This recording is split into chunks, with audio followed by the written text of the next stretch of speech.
പൗരത്വം, അതിനെ കുറിച്ച് നമ്മൾ ചിന്തിക്കാം. ഫിലിപ്പിയർ ലേഖനം 3-ാം അധ്യായം 20-ാമത്തെ വാക്യം.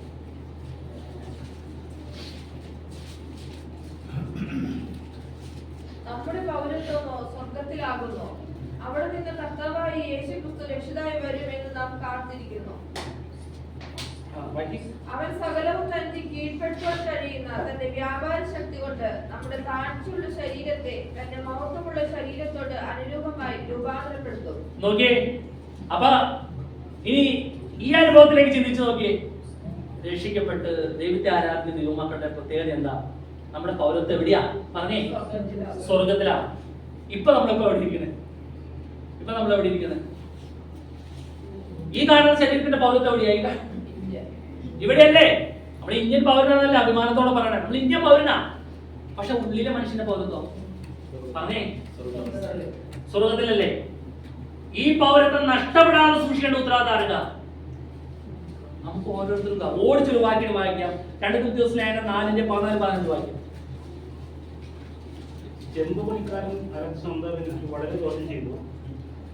അവന്റെ പ്രവൃത്തികൾക്ക് തക്കവണ്ണം കർത്താവ് അവന് പകരം ചെയ്യും. അവൻ നമ്മുടെ പ്രസംഗത്തോട് അത്യന്തം എതിർത്ത് നിന്നുകൊണ്ട് നീ അവനെ സൂക്ഷിച്ചുകൊള്ളുക.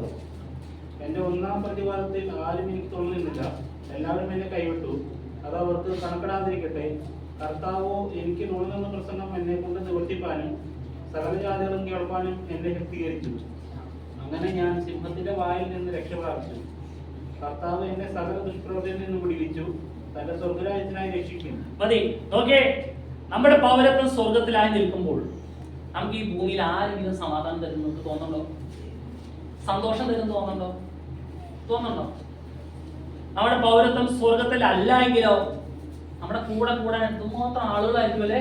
യോ, നമ്മുടെ പാസ്റ്റർ ദേവദാസനെ സ്തോത്രം, അല്ലെങ്കിൽ അല്ലേ? നമ്മുടെ പൗരത്വം സ്വർഗത്തിലാണെങ്കിൽ നമ്മോടും ചില ആളുകൾക്കൊക്കെ ഉണ്ടാവും. നമ്മെ ഉപദ്രവിക്കും, ചുമ്മാ എന്തെങ്കിലുമൊക്കെ പറഞ്ഞ് ഇറിറ്റേഷനായി തോന്നിക്കും. പൗലോസിന്റെ പൗരത്വം സ്വർഗത്തിലാണ്. പൗലോസിന് നല്ല ബോധ്യമുണ്ടല്ലേ? നല്ല ബോധ്യമുണ്ട്. എന്നെങ്കിലും ഇങ്ങനെ പറയുമ്പോൾ നമ്മൾ തന്നെ ഒന്ന് ശോധന ചെയ്ത് നോക്കി. നമ്മെ വേദനിപ്പിക്കുന്ന, നമ്മെ കുത്തി നോക്കിക്കുന്ന ചില പ്രവർത്തികൾ ആരെങ്കിലും ചെയ്യുന്നുണ്ടെങ്കിൽ നമ്മളൊരു വാക്ക് പറഞ്ഞാൽ ആ വാക്ക് മറച്ചൊടിച്ചിട്ട് തിരിച്ചു മറിച്ചും നമ്മുടെ ഉള്ള നമ്മുടെ ഇവര് ഉള്ളിലിങ്ങനെ ചിരിക്കുമായിരുന്നു. നമ്മളിങ്ങനെ വേദന കാണുമ്പോൾ ഉള്ളിൽ ചിരിക്കും. ഉടനെ ഞാൻ പോകുന്നു. ഇപ്പൊ ഇവരൊക്കെ എല്ലാവരും കൂടുമ്പോ, ആ ടീമുകളെല്ലാം കൂടുമ്പോ ഒരു സന്തോഷമൊക്കെ ആയിരിക്കും. കൊടുത്തിട്ടുണ്ട്, നല്ല കൊടുത്തിട്ടുണ്ട്. ഇനി അത് പ്രസംഗത്തിനൊക്കെ ഒരു ഭയമുണ്ടോ? കൊടുത്തിട്ടുണ്ട്. എന്ത് കൊടുത്തിട്ടുണ്ടെന്ന് പറയാം. പൗലോസ് വല്ല കൂസലുണ്ടോ? പൗലോസ് ഇതൊക്കെ കിട്ടിയിട്ടും പൗലോസ് പറയാ, ചെമ്പ് പണിക്കാരൻ അലക്സാണ്ടർ എനിക്ക് വളരെ ദോഷം ചെയ്തു. അവന്റെ പ്രവർത്തികൾ തക്കോണം കർത്താവ് അവന് പകരം കൊടുക്കും. ഒരു പുതിയ വിശ്വാസി ഒന്ന് പറഞ്ഞേ, നമ്മെ ഉപദ്രവിക്കുന്നവർക്ക് ആര് പകരം കൊടുത്തോളും? നമ്മൾ പകരം കൊടുക്കാൻ പോണ്ട. ആര് പകരം കൊടുത്തോളും? കർത്താവ് പകരം കൊടുത്തോളും.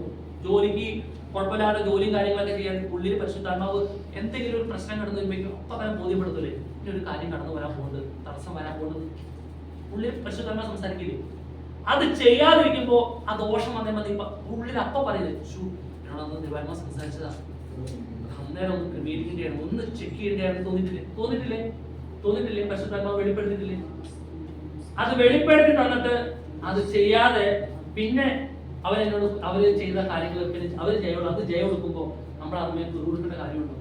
ദൈവത്തിന്റെ പരിശുദ്ധാത്മാവ് നമ്മെ സ്നേഹിക്കുന്ന ഓൺ ദ സ്പോട്ടിൽ നമുക്ക് വെളിപ്പെടുത്തുന്നില്ല. ചില അപകടങ്ങൾ വന്നതിന് മുന്നേ, ചില ദോഷങ്ങൾ വന്നതിന് മുന്നേ ഓൺ ദ സ്പോട്ടിൽ നമ്മോട് സംസാരിച്ചിട്ടില്ല. അത് ദൈവത്തിന്റെ സ്നേഹം നമ്മോട് കൂടുതലുള്ളത്. പിന്നെ അത്രയും ദൈവം നമ്മെ പ്രൊട്ടക്ട് ചെയ്ത് കൊണ്ടു നടക്കുമ്പോ ആരെങ്കിലും ഒരാൾ അവിടെ നിന്ന് ദോഷം ചെയ്ത് കഴിഞ്ഞാൽ അവരോട് പ്രതികാരം ചെയ്യാൻ പോകേണ്ട വ്യവസ്ഥയില്ല. അത് ദൈവം കൊടുത്തോളും, കർത്താവ് അതിന് പകരം കൊടുത്തോളും, തക്കതായി കൊടുത്തോളും. എന്ന് കാര്യം എന്റെ ശുശ്രൂഷയ്ക്കോ നമ്മുടെ ദൈവമായ ആത്മീയമായ ബന്ധത്തിനോ ഒരു കോട്ടവും തട്ടരുത്. കാരണം നേരത്തെ വായിച്ച കാര്യം എന്താ? നമ്മുടെ പൗരത്വം സ്വർഗത്തിലെ പൗരത്വം നഷ്ടപ്പെടുത്തുവാൻ വേണ്ടി ഈ ഭൂമിയിൽ നാം ആയിരിക്കുമ്പോൾ ആരെങ്കിലും ഒരാൾ എന്തെങ്കിലും പ്രശ്നങ്ങളോട് കടന്നു വന്നാൽ അതിന് പ്രതികാരം ചെയ്യാനുള്ള ദൈവത്തിന്റെ വ്യവസ്ഥയില്ല.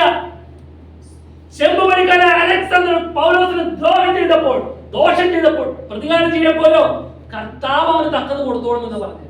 അങ്ങനെ ആയിരിക്കണം ഒരു ദൈവത്തിൽ. കാരണം നമ്മുടെ പൗരത്വം സ്വർഗത്തിലാണ്. നമ്മുടെ പൗരത്വം നരകത്തിലല്ല. പ്രിയമുള്ളവരെ, ഇരുട്ടിന്റെ പ്രവർത്തികൾ കൂട്ടു നിൽക്കരുത്. അവിടെയല്ല നമ്മുടെ നമ്മുടെ പൗരത്വം സ്വർഗത്തിലാണ്. നമ്മുടെ പൗരത്വം സ്വർഗത്തിലാണ്. നമ്മൾ ശാന്തരാകുമ്പോൾ, നമ്മൾ മൗനമാകുമ്പോൾ ആര് പ്രവർത്തിക്കും അവിടെ? എനിക്ക് വേണ്ടി കാൽവരി രക്തം വില കൊടുത്ത കർത്താവായ യേശു ക്രിസ്തു പ്രവർത്തിക്കും. ഇനി അതിന് തൊട്ട് താഴത്തെ വാക്യം, നമ്മുടെ പ്രസംഗത്തോട് അത്യന്തം എതിർത്ത് നിന്നുകൊണ്ട് നീയും അവനെ സൂക്ഷിച്ചു കൊള്ളുക. ഇത് നിസ്സാര കാര്യത്തിനല്ല പുള്ളി എതിർത്ത് നിന്ന്. നിങ്ങൾ ശ്രദ്ധിച്ചേ, എന്ത് കാര്യത്തിനാ ഈ സത്യം വിളിച്ചു പറഞ്ഞതേ? സത്യവചന യഥാർത്ഥമായി പ്രസംഗിച്ചുകൊണ്ട് ആ പ്രസംഗത്തോടെ എതിർത്ത് നിന്നത്. അതുകൊണ്ട് നിങ്ങൾ എന്ത് ചെയ്യണം? സൂക്ഷിച്ചോണം. പുള്ളി വേറെ ഒന്നുമേ അല്ല കയറി പിടിച്ചത്. പ്രസംഗമാണല്ലോ.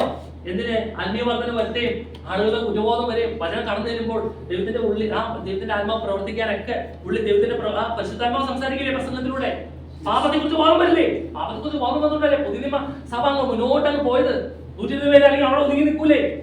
ത്രോസടിക്കുന്നത് പ്രസംഗിച്ചപ്പോൾ 3000-ഓളം പേര് ഓൺ ദ സ്പോട്ടിൽ സ്ഥാനപ്പെട്ടു. യേശുവിനെ രക്ഷനാഥനായി സ്വീകരിച്ചു. ഞങ്ങൾ എന്ത് ചെയ്യണമെന്ന് ചോദിച്ചു വന്നു. മിണ്ടാതിരുന്നാലോ?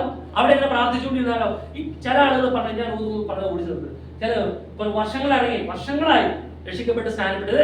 എന്നിട്ടോ ഒറ്റ സ്ഥലത്ത് പോയിട്ട് ഓപ്പൺ മീറ്റിംഗോ പുറത്തു പോയിട്ട് സൂചന പറയും. ചർച്ചിൽ നിന്ന് മാത്രം പ്രസംഗിക്കുന്നുണ്ടോ?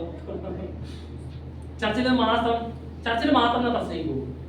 എനിക്ക് ഓപ്പൺ മീറ്റിങ്ങിനുള്ള ഒരു കൃപയില്ല. വചനത്തിൽ എന്താ പറഞ്ഞേ? കാത്തിരു ശക്തി പ്രാപിക്കുക. എന്നിട്ട് എന്ത് ചെയ്യണം പറഞ്ഞേ? ഇറങ്ങാണ്. ആദ്യം സ്വന്തം നാട്ടില് കർത്താവിന് സാക്ഷിയാകുക. എന്നിട്ടോ ലോകമെമ്പാടും പോയി ക്രിസ്തുവിനെ പ്രസംഗിക്കുക. ശക്തി ലഭിച്ചാൽ എന്ത് ചെയ്യും?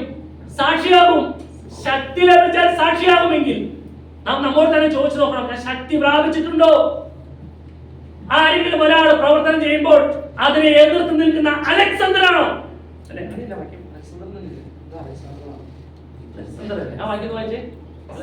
ചെമ്പോടിക്കാരനായ അലക്സാണ്ടർ ആണോ?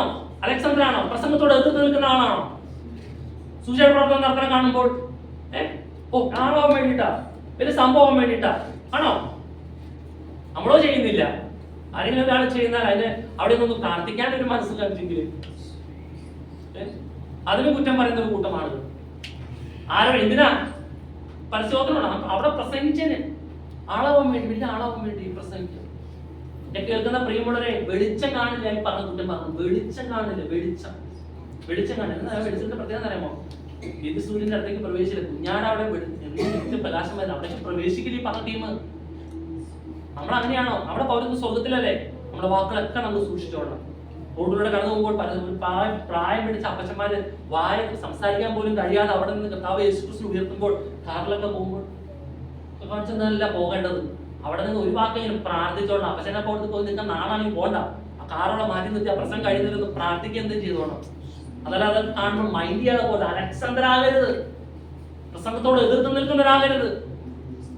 ഇതൊക്കെ ഈ കാലഘട്ടത്തിൽ നാം ഇത് മനസ്സിലാക്കി മുന്നോട്ട് പോകുന്ന ഒരു പുതിയ വിശ്വാസി എത്ര ഗൗരവത്തോടുകൂടിയായിട്ട് നമ്മൾ ഓരോരുത്തരും ജീവിക്കേണ്ടത്.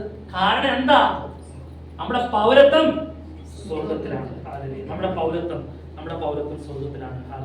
അവിടെ